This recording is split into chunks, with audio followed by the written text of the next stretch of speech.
Hello everyone. If you like what I'm doing here, please consider subscribing, liking, and commenting.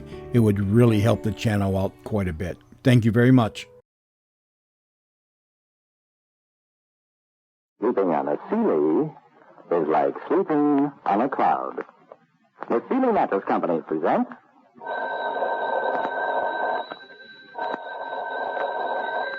Calling All Detectives. A series of baffling thefts from a locked vault right under your very eyes. Could you solve them? That is the situation on this page from my casebook. The casebook of Jerry Browning, Private Detective. In the famous story, Dr. Jekyll and Mr. Hyde, what is the first name of Mr. Hyde? That is the Sealy Mystery Quiz question, now worth $1,220.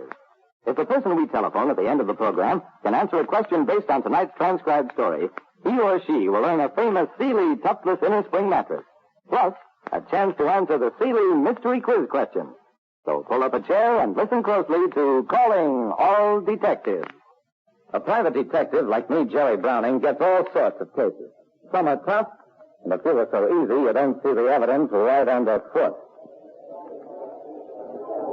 Keith Wickersham was 38 years old, gray at the temples, and expects... Mr. Browning, Wickersham's Jewelry Salon is an institution.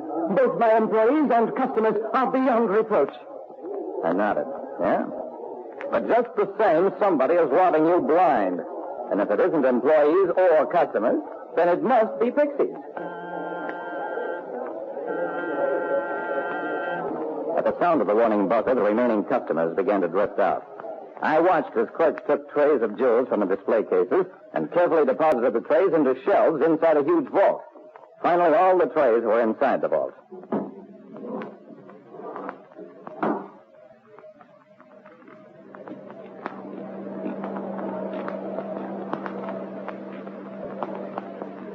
Note, Mr. Browning, that the vault is now locked and the combination thrown. Only I know the combination, and even if someone else were to learn it, the burglar alarm would sound at any attempt to turn the lock. I made a few notes on a pad. Okay, so far. What next? Wickersham smiled grimly. Please observe. As each employee left the area where the safe stood, he passed between two tiny beams of light. I had that device installed when the thefts began, Mr. Browning. If any person were carrying a diamond or a metal object in his pocket, an alarm would sound. Has an alarm sounded? No alarm had sounded, and I said so. Nevertheless, the chances are strong that tomorrow morning a diamond will be missing from the vault. He wasn't kidding. The next morning, a diamond was missing. Now all I had to do was figure out how the thing was worked. At this point, the sponsor's first commercial is heard. Calling All Detectives is as different as it is successful. Here's a show that quadrupled its rating in 39 weeks, produced the greatest mail pull in the history of WGN, is the #1 program in its time slot against 17 other Chicago stations, and has one of the highest holding power records in radio today. I won't take any more of your time to repeat facts outlined in the brochure. Now, back to Jerry Browning. Despite elaborate precautions, diamonds and other gems were being stolen at regular intervals from a locked vault at a jewelry salon. The man from the crack-proof safe company was short, squat, and determined. Gents, nobody can pick this lock. I turned to Wickersham, the store owner. Can somebody possibly have learned the combination? Wickersham shook his head. The combination has been changed 3 times during the past month. The last time it wasn't even written down. I memorized it. Okay. Nobody picked the lock. The store was beginning to fill up as elegantly dressed women and a few men drifted in. Wickersham looked at them with a jaundiced eye. Is it possible, Mr. Browning, that one of my customers is responsible? I shook my head. Well, this is an inside job. The count on the stuff in your trays checks every evening. Then an idea struck me. That gimmick you bought, the device that checks for stones or metal in people's pockets. Maybe it isn't working. One of your employees lifts a stone from a tray just as it's being put away. How can we check that? Don't worry, we'll check it. That evening, as the routine of putting the trays into the vault was being repeated, I walked into the vault, too. I reached up on the shelf, took a diamond from one of the trays. I put it into an inside pocket under a couple of layers of cloth. Then I darted out of the vault.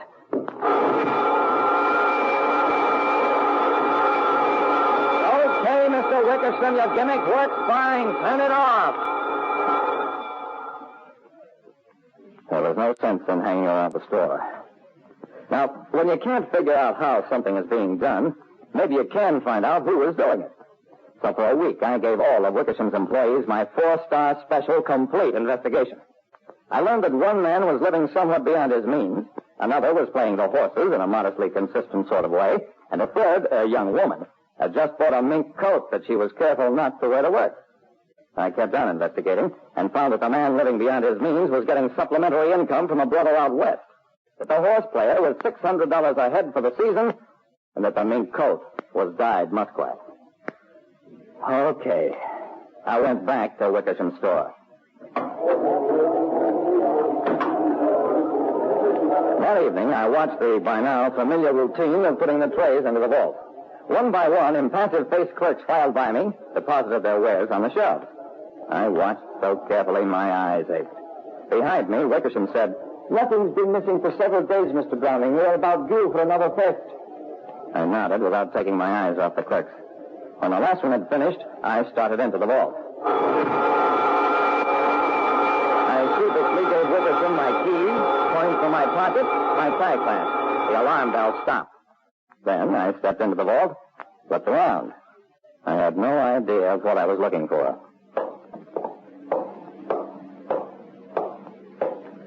I turned to Wickersham. The floor of this vault is dusty. Don't you ever sweep it out? Certainly we do every morning after the stock is removed. John, sweep this floor. I questioned the porter. John, did you sweep this morning? Well, usually I did. I bent down, ran my fingers over the floor. Then I straightened up. You can go, John. Mr. Wickersham, there will be a diamond missing tomorrow morning.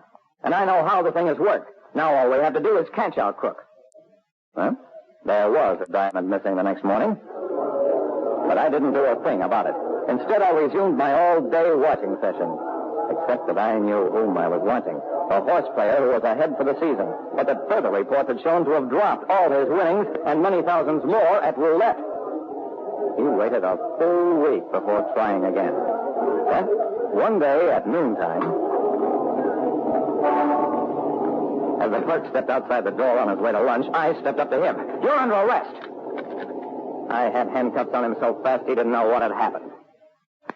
Back inside, I searched him and found a diamond in his pocket. This is how he fools your high-priced gimmick. He doesn't steal at night, he does it at lunchtime. Gets rid of it to a fence. But there is no diamond missing from any of the trays, Mr. Browning. I grinned, took an envelope from my pocket, dumped a little dust on the desk. It's a new twist on the old switch technique, Mr. Wickerson. He prepares a spun glass imitation diamond, substitutes it for the one he plans to steal. The imitation looks good under the glaring light of your showcase, unless you watch, as I did, for imitations. Then, that evening, inside the vault, he takes the imitation jewel out, just as he slips the tray under the shelf. He drops the imitation, grinds it under his heel, and what have you got? Just a little dust on the floor. Well, we got a confession, of course, though we didn't need it, since the dust analyzed as glass particles, and we'd caught him with a real stone in his pocket. Like I said, sometimes the very toughest cases are the easiest, if you know enough to look at the evidence right under your own feet. In a moment, we'll have the mystery quiz question. The sponsor's second commercial is heard at this point. Calling All Detectives, for the first time, cleverly combines two surefire forms of radio entertainment: the mystery story and the telephone quiz. Finally, we offer an open-end program with a plus value. Usually you drop in the commercials, and that's where sponsor identification ends. In Calling All Detectives, there's an opportunity for added local identification through ad-lib dialogue during the telephone quiz portion of the show. Well, time now for the Seeley Mystery Quiz, and that means cash prizes coming up if the right answers pay off. Let's see now. For our first call tonight, we'll go to the West Side section and call the Kedzie Exchange. 3, 1, 4, and a couple more. Now, if the listener we phone can answer the question about tonight's story, he or she will earn a Sealy Toughless Innerspring mattress, plus an opportunity to answer the Sealy Mystery Quiz question, now worth $1,220. They're still ringing. No answer yet. Maybe they're out shopping for a Sealy. Oh, hello. This is Larry Leroy of the Sealy Calling All Detectives radio program on WGN. May I have your name and address, please? Mrs. Joseph Turner, 3240 West Roosevelt Road. You say you've heard us, Mrs. Turner? Well, good. Your phone number is KEDZ31429. Thank you. Now, if you can answer my question about tonight's story, you'll earn a world-famous Sealy Toughless Innerspring mattress, plus an opportunity to answer the Sealy Mystery Quiz question, now worth $1,220 in cash. Are you ready? I'll try, she says. All right, Mrs. Turner. In tonight's story, what was the name of the company that made Mr. Wickersham's vault? And try to give me the answer by the time I spell sleep. S-E-A-L-Y... what? Crack-Proof Safe Company. Right you are, and you win that Sealy mattress, and hold on now, you also get a crack at Sealy's giant jackpot, $1,220 in cash. Want to hang up now? She says, no. Okay, madam, sit down, relax, and think hard for hard cash. Now, what was the first name of Mr. Hyde in the famous novel Dr. Jekyll and Mr. Hyde? 10 seconds to answer, ma'am, and I'll time you by spelling Sealy twice. S-E-A-L-Y-S-E-A.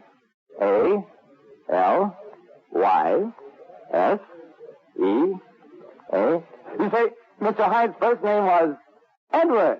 Well, don't hide that answer because it's as right as Sealy, and you win $1,220 cash. What's it? It's a half year's pay. Wonderful. Now let's check your name and address again so our Sealy secretary can shoot that check to you fast. Mrs. Joseph Turner, 3240 West Roosevelt Road. Right?